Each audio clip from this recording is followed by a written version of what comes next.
ओम नमः शिवाय, जय श्री महाकाल। तो भगवान भोलेनाथ आप सभी लोगों की कामना पूर्ण करें और समस्या को खत्म करें, ऐसी हम प्रार्थना करते हैं। देखिए, आज का जो उपाय है, इसको करने से आपके जीवन में सौभाग्य की वृद्धि होगी और हर प्रकार की जो कामना इच्छा है वो भी पूर्ण होगी। तो इस वाले उपाय में मात्र आपको इस प्रकार से 1 चम्मच शहद लेना है और 108 चावल के दाने से उपाय करना है। इस उपाय करने के बाद आपकी कैसी भी समस्या है या कामना है, चाहे वो धन संपदा को लेकर हो, व्यापार में नौकरी में उन्नति को लेकर हो या फिर आपके जीवन में सुख शांति को लेकर हो, हर प्रकार की कामना पूर्ण होगी और समस्या खत्म होगी। तो गुरुजी की कथा को सुनकर ही उपाय बताएंगे। उसके पहले इस वीडियो को लाइक कर दें और चैनल को अभी तक सब्सक्राइब नहीं किया है तो सब्सक्राइब जरूर करें, ताकि आपको ऐसी शानदार जानकारी हर रोज मिलती रहे। तो इस वाले उपाय में जो सबसे पहले सामग्री आपको चाहिए वो है चावल। ठीक है, कितने चावल की जरूरत है तो आपको गिनकर 108 चावल के दाने लेने हैं। और जो चावल के दाने लो ना, वो कहीं से खंडित या टूटे फूटे नहीं होने चाहिए। तो आपको 108 अक्षत के दाने ले लेने हैं। इसके बाद जो अगली सामग्री है वो है बेलपत्र। तो आपको इस प्रकार से मात्र एक बेलपत्र लेना है और जो बेलपत्र लो वो भी कहीं से खंडित टूटा फूटा नहीं होना चाहिए। अगर आपको बेलपत्र नहीं मिल पा रहा है, शिव मंदिर जाइएगा, शिवलिंग से बेलपत्र उठाइएगा, शुद्ध जल से धोइएगा और उपाय में उपयोग कर लीजिएगा। इसके बाद जो अगली सामग्री आपको लेनी है वो है शहद। ठीक है, कितना शहद लेना है तो आपको इस वाला उपाय में मात्र 1-2 चम्मच शहद ले लेना है। और फिर आखिरी में इस प्रकार से एक तांबे का लोटा लेना है और उस तांबे के लोटे में आपको अपने घर से, अपने किचन से शुद्ध जल भर लेना है। और उसके बाद आपको विशेषकर उपाय करना है। ये उपाय शुरू करते हैं उसके पहले आपसे एक सवाल है कि महाकालेश्वर ज्योतिर्लिंग कौन से राज्य में स्थित है, महाराष्ट्र में या मध्य प्रदेश में? जो भी सही आंसर है नीचे कमेंट में लिखकर जरूर बताइएगा। तो इस प्रकार से आपको इस सामग्री को लेकर पहुंच जाना है अपने घर के आसपास जहां पर भी शिव मंदिर है वहां। और ये वाला जो उपाय है ये आप सुबह शाम किसी भी समय कर सकते हो। सुबह समय मिल रहा हो तो सुबह और शाम को समय मिल रहा हो तो शाम को। शिव मंदिर में पहुंचने के बाद जो भी शिवलिंग की पूजन पाठ आप हर रोज की तरह करते हैं वो कर लीजिएगा। उसके बाद आपको दक्षिण दिशा में बैठ जाना है, आपका चेहरा उत्तर दिशा की तरफ होना चाहिए।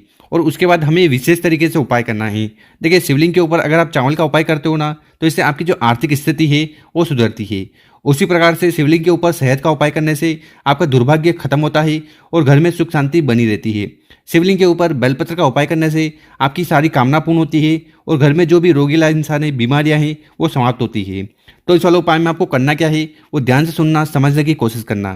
तो आपके पास जो शहद है ना, ठीक है, इस शहद को अपनी उंगली में ले लेना है और इस प्रकार से आपको शिवलिंग के ऊपर अच्छी तरह से ओम का निर्माण कर देना है। ठीक है, ओम का निर्माण हो गया। इसके बाद आपके पास जो 108 चावल के दाने हैं, ठीक है, एक एक दाने को उठाना है और शिवलिंग के ऊपर समर्पित करते जाना है। ओम नमः शिवाय, श्री शिवाय नमस्तुभ्यम का स्मरण करते हुए। तो इस प्रकार से आपको 108 चावल के दाने उठाने हैं और ठीक शिवलिंग के ऊपर जहां पर आपने ओम बनाया है वहां पर आपको समर्पित कर देना है, अपनी कामना, अपनी इच्छा कहते हुए। चावल को समर्पित करने के बाद आपके पास जो एक बेलपत्र है, ठीक है, उस बेलपत्र को उठाना है, अपने हाथ में रखना है और विशेषकर आपको भगवान भोलेनाथ से प्रार्थना करना है कि हे श्री शंभु, हे त्रिकालदर्शी, मेरी ये कामना है, इन्हें पूर्ण करें। देखिए, वो कामना किसी भी प्रकार की हो सकती है, व्यापार को लेकर हो सकती है, धन को लेकर हो सकती है, संपदा बढ़ाने के लिए हो सकती है, नौकरी में उन्नति को लेकर हो सकती है, बच्चों की पढ़ाई को लेकर हो सकती है, या अगर आपके जीवन में विवाह से जुड़ी समस्या आ रही है तो उसको लेकर भी हो सकती है। तो कैसे भी कामना है ना, उसके लिए स्मरण करते हुए एक बेलपत्र आपको ठीक चावल के ऊपर समर्पित कर देना है। ओम नमः शिवाय, श्री शिवाय नमस्तुभ्यम का स्मरण करते हुए। बेलपत्र की डंडी होगी जलाधारी की तरफ, बड़ी पत्ती होगी आपकी तरफ। तो इस प्रकार से आपको शिवलिंग के ऊपर बेलपत्र समर्पित कर देना है। और इसके बाद आपके पास जो एक जल का लोटा है ना, उसको उठाना है और धीरे धीरे कर पूरा पूरा जल आपको शिवलिंग के ऊपर समर्पित कर देना है। ओम नमः शिवाय, श्री शिवाय नमस्तुभ्यम, इस मंत्र का जाप करते हुए।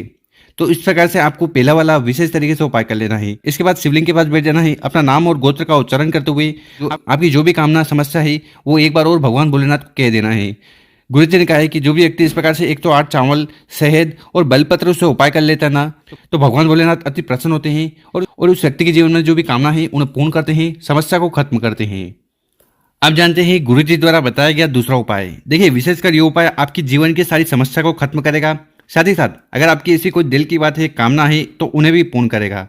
या अगर आपको ऐसा लगता है कि आप अटकलियों में पड़ रहे हो, मतलब कि एक समस्या से निकलते नहीं हो, दूसरी समस्या माथे पर आ जाती है, तो इसके लिए भी आपको विशेषकर उपाय जरूर करना है। और ये दूसरा वाला उपाय कैसे करना है वो बताएंगे। उसके पहले अपने शुभ हाथ से 2 कार्य कर लें। एक तो इस वीडियो को लाइक कर दें और कम से कम 5 लोगों के साथ व्हाट्सएप पर इस वीडियो को शेयर कर दें।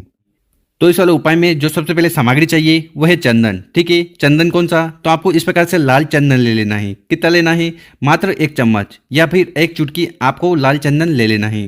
इसके बाद जो अगली सामग्री है वो है तांबे का लोटा और उस तांबे के लोटे में आपको अपने घर से, अपने किचन से शुद्ध जल भर लेना है। जल भर लिया, इसके बाद हमने आगे आपको जो चंदन बताया है, ठीक है, जितना भी चंदन आपने लिया है वो आपको इस जल के लोटे में डाल देना है। देखिए यहाँ पर आपके पास दो ऑप्शन है, या तो आप शिवलिंग पर जाकर ये जल को समर्पित कर सकते हो, या किसी बेलपत्र के पेड़ के नीचे जाकर भी इस जल को समर्पित कर सकते हो। उसके बाद उस जल के लोटे को लेकर चले जाना है अपने घर के आसपास जहाँ पर भी शिव मंदिर है वहाँ, ठीक है, और शिवलिंग की जो भी पूजन पाठ आपको करनी है वो कर लीजिएगा है। उसके बाद आपके पास जो जल है जिसमें आपने लाल चंदन मिला है उस जल के लोटे को उठाना है, धीरे धीरे कर पूरा जल आपको शिवलिंग के ऊपर समर्पित कर देना है। ओम नमः शिवाय, श्री शिवाय नमस्तुभ्यम का स्मरण करते हुए। साथ ही साथ आपके दिल की ऐसी कोई कामना है, इच्छा है, मनोरथ है जो आप चाहते हो कि पूर्ण हो जाए, तो उसके लिए आपको विशेषकर प्रार्थना कर लेना है।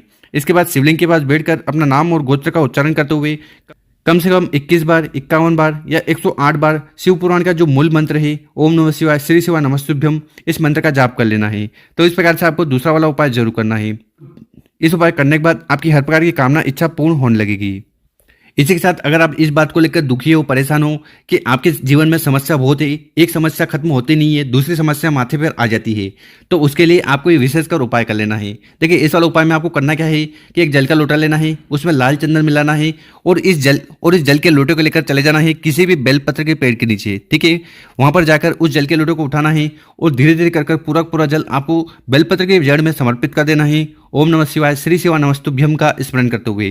देखिए जो भी व्यक्ति इस प्रकार से जल के लोटे में लाल चंदन डालकर बेलपत्र के पेड़ के नीचे समर्पित कर देता ना, तो फिर उस व्यक्ति के जीवन की जो समस्या है, बाधा है, परेशानी है, सभी समाप्त होने लगती है। तो यहाँ पर आपके पास दो ऑप्शन है, या तो आप शिव मंदिर जाकर लाल चंदन का उपाय कर सकते हो, फिर किसी बेलपत्र के पेड़ के नीचे जाकर विशेष तरीके से इस उपाय को कर सकते हो। अब जानते हैं गुरुजी द्वारा बताया गया तीसरा उपाय। तो इस उपाय में जो सबसे पहले सामग्री हमें चाहिए वो है चावल, ठीक है। कितने चावल की जरूरत है? मात्र 1 दाना। इसके बाद आपको लेना है चंदन। क्या लेना है? चंदन, ठीक है। लाल चंदन मिल जाए तो लाल चंदन ले लीजिएगा, पीला चंदन मिल जाए तो पीला चंदन ले लीजिएगा। इसके बाद आपको लेनी है काली मिर्च, ठीक। काली मिर्च के कितने दाने लेने हैं? तो इस उपाय में मात्र 1 दाना लीजिएगा। और आखिरी में आपको लेना है एक तांबे का लोटा, और इस तांबे के लोटे में आपको अपने घर से जल भर लेना है। और इसके बाद आगे हमने जो भी सामग्री बताई है वो चंदन हुआ, चावल हुआ, ठीक, और काली मिर्च हुई, तो इन तीनों सामग्री को उठाकर इस जल के लोटे में समर्पित कर देना है। और फिर इस जल के लोटे को उठाकर आपको पहुंच जाना है शिव मंदिर। कब जाना है? इस उपाय को आप सुबह शाम कब भी कर सकते हो। और शिव मंदिर में जाकर सबसे पहले आपको दक्षिण दिशा में बैठ जाना है और आपका जो चेहरा होगा वो उत्तर दिशा की तरफ होना चाहिए।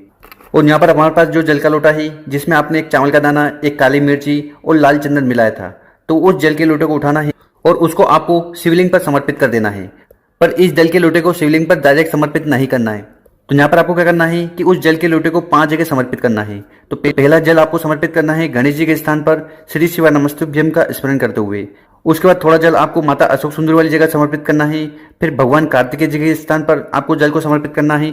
चौथा जल आपको माता का जो हस्तकमल होता है, पार्वती जो कटी भाग होता है, वहां पर समर्पित करना है। और आखिरी में जितना भी जल बचा हो उसको उठाना है और उसको आपको शिवलिंग के ऊपर समर्पित कर देना है। और ये जल को समर्पित करना आपके मन में जो भी कामना है, ठीक है, साथ ही साथ आपके जीवन में किसी प्रकार से समस्या आ रही है या जीवन में दुख है, ठीक है, तो उसके लिए आपको विशेषकर उपाय कर लेना है। और उसके तो गुरु जी ने कहा है कि जो भी व्यक्ति इस उपाय को लेता है उसके जीवन की सारी समस्या खत्म होने लगती है। तो गुरु जी द्वारा बताया गया बहुत ही अचूक और विशेष उपाय है, कर जरूर देखिएगा। और अगर आपको वीडियो 1% भी अच्छी लगी हो ना, तो इस वीडियो को 5 लोगों के साथ व्हाट्सएप पर जरूर शेयर करें और उन लोगों की मदद करें। मिलते हैं हम आपसे एक और नई वीडियो में। ओम नमः शिवाय।